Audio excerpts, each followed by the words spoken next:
Sel tumbuhan adalah penggerak dari suatu tumbuhan itu sendiri. Sel tumbuhan cukup berbeda dengan sel organisme eukariotik lainnya. Fitur-fitur berbeda tersebut meliputi vakuola yang besar dikelilingi membran disebut tonolopas yang menjaga tergor sel dan mengontrol pergerakan molekul di antara sitosol dan getah. Lolus ini adalah otak nukleus. Bagian ini membantu sistematis dan produksi ribosom. Di sel, bagian ini memberikan instruksi untuk berbagai kegiatan di dalam sel.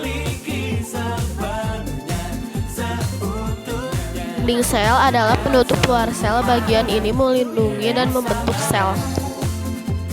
Membran sel ditemukan di dalam dinding sel. Bagian ini mengendalikan zat apa yang masuk dan keluar dari sel. Sitoplasma adalah cairan kental yang mengisi ruang di dalam sel untuk membantu mempertahankan bentuknya. Vakuola sentral ini menyimpan limbah, air, dan nutrisi. Sebagian besar tanaman hanya memiliki satu vakuola kristal. Terus bagian ini menyimpan kalsium berlebih yang disebut kalsium. Kalsium ini membuat tanaman beracun bagi manusia.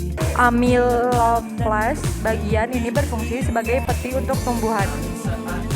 Golgi apparatus adalah serangkaian kantong pipi yang membantu menyatir protein yang disintesis di retikulum endoplasma kasar.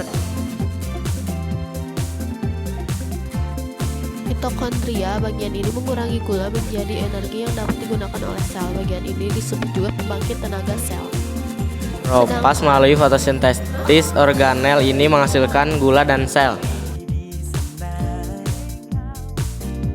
Retikulum endoplasma halus (RE) ini membantu produksi dan sintetis lipid.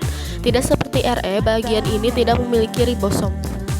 Retikulum endoplasma kasar (RE) ini membantu produksi dan mengontrol kualitas protein. Bagian ini juga memiliki jutaan ribosom. Ribosom. Di bagian inilah sintetis protein terjadi.